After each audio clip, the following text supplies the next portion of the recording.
Welcome to the program, coming tonight from Washington and featuring a special interview with the US President Barack Obama. Our access for the interview fortuitously came at a pivotal moment in the Obama presidency. The wind is very much in his sails after a couple of weeks in which Congress finally passed his historic health reform bill. He's also put three important building blocks in place to fulfil his goal of serious nuclear arms reduction. And he's just hosted a successful two-day summit in Washington on nuclear terrorism. Few presidents have faced what Barack Obama has had to stare down in his first year in office, inheriting troublesome wars in Iraq and Afghanistan, the global financial crisis and deep recession in America. He's also confirmed he's coming to Indonesia and Australia in June after being forced to cancel a scheduled trip in late March. I went to the White House today to record this lengthy and at times reflective interview with Barack Obama. President Obama, welcome to Australian television. Thank you so much. You've had some understandable hiccups trying to get to our part of the world. Is June locked in for your first visit, and how long will you be able to stay? Well, we are definitely looking at traveling in June, and my hope is that we can stay at least a couple of days. I want to be able to take Michelle and hopefully the girls to Sydney, and as well as Canberra. Because you've got memories. I've got wonderful memories. I used to travel through Australia when my mother was living in Indonesia and my grandparents were living in Hawaii, and so we'd usually go through Sydney. And the memories I have, not only of it being a beautiful country, but of people being just wonderfully hospitable and kind to me, are ones that I carry with me. Well, we'd see that as a great investment. Presidents and Prime Ministers always talk about a special US-Australian relationship, and one of your senior State Department officials talked about a meeting of minds between you and Kevin Rudd. Is there a meeting of minds? I really do think there is.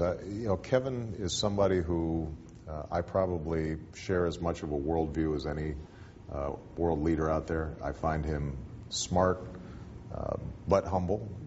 He works wonderfully well in multilateral settings. Is always constructive, incisive.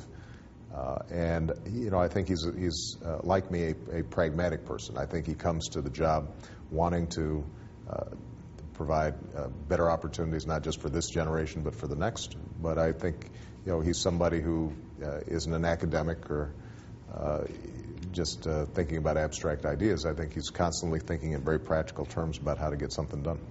Afghanistan will obviously be on your agenda when you two meet. You once famously said of the war in Iraq, "I'm not opposed to all wars, I'm opposed to dumb wars." Right. Is Afghanistan now at risk of becoming a dumb war? No, I think Afghanistan is a necessary mission. It's a difficult one, but it's a necessary one. Obviously, the reason we are there is very clearly defined. Al-Qaeda used it as a launching point for an attack that killed 3,000 Americans and persons of all nationalities and ethnicities. We have to root out the terrorist networks that are able to mount not just the sorts of attacks that we saw on 9/11, but also the sorts of attacks that we saw in Bali that had such a devastating attack on Australian nationals. Australia is the largest non-NATO contributor to our efforts there. We are grateful for the sacrifice, and Prime Minister Rudd and I are in constant consultation about how we move that effort forward in a way that stabilizes Afghanistan, that trains up Afghan security forces so that we are able to remove our security forces, but we have confidence that Afghan will not return to a launching point for Al-Qaeda operations. So your objectives are clear. Absolutely. Which was what Colin Powell said after the event about Vietnam. The lesson of Vietnam was have clear objectives and know that you can win. So the first view of that is correct. But when you started campaigning for the presidency, you talked of the war in Afghanistan being in its 7th year. Right. It's now in its 9th year. Right. America's in deeper, and the situation doesn't appear to be getting any better. You're not hearing the echoes of Vietnam in that, are you? Well, I would dispute the notion that it's not getting better. I do think that what we've seen is a blunting of the momentum of the Taliban, which had been building up in the year prior to me taking office. I think that you have seen actually some reforms in the Karzai government that allow us to then actually get civilian help to ordinary Afghans, and that then builds trust in the government. So I think we've got some positive trends. But there is no doubt that this is a difficult task. And what I have said is that we need to begin drawing down our troops in 2011 and start handing over more and more responsibility to the Afghans. We can't be there in perpetuity. Neither the American people nor the Australian people should be asked to carry that burden any longer than it needs to be carried. How did you react when President Karzai's recently reported comments were first conveyed to you, that if he's put under more pressure, he might join the Taliban? Well, I don't take news reports of comments necessarily that seriously. I wait until I hear directly from a world leader. I know I'm misquoted a lot. And what I do think is that he is a proud man. I think he has a strong sense of Afghan nationalism. And he's under a very difficult circumstance. Look, this is a country that has gone through 3 decades of extraordinary turmoil.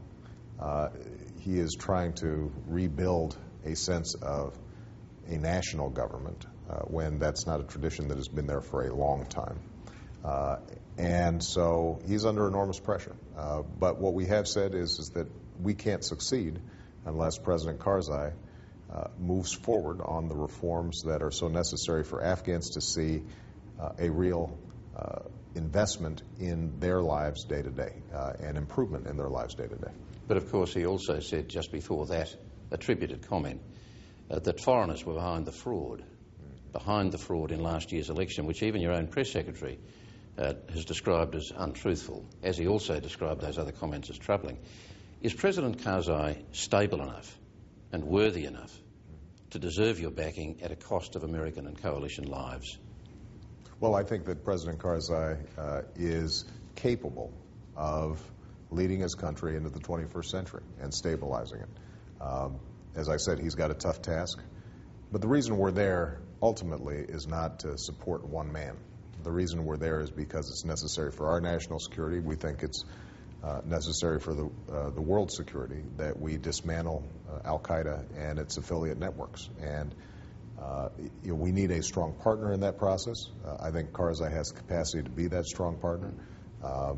And I think that we're going to have to keep on both respecting the sovereignty of Afghanistan and Karzai as the duly elected leader, but continue to put pressure on him to make the kinds of reforms and improvements that will not only mean success for us, but also ultimately success for him.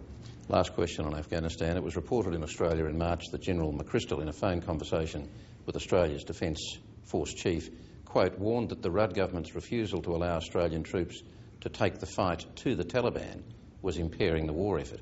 Were you aware of the General's frustration, and would you like to see Australia doing more than it is? You know, I won't comment on the reports of this particular conversation. It's not one that came to me. I think that Australia has made enormous sacrifices and enormous investment, both on the military side and on the civilian side. They have been a very strong partner, and America is grateful for that. You've described nuclear terrorism as America's greatest risk in the short and long term, but climate change has also been described as the greatest single risk to humanity. You met Chinese President Hu on Monday.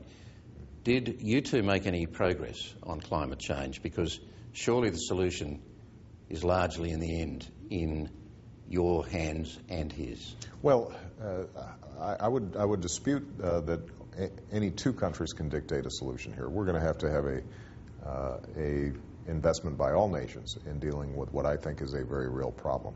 Australia has a significant carbon footprint, just like we do, and certainly per capita. Our two countries have some of the biggest carbon footprints. So we're going to have to make an effort. I think the Copenhagen Accord was progress, and by the way, Kevin Rudd's participation in that was critical in helping us move the ball down the field. What we have for the first time is all countries documenting the mitigation efforts that they're willing to make, and that's extremely significant.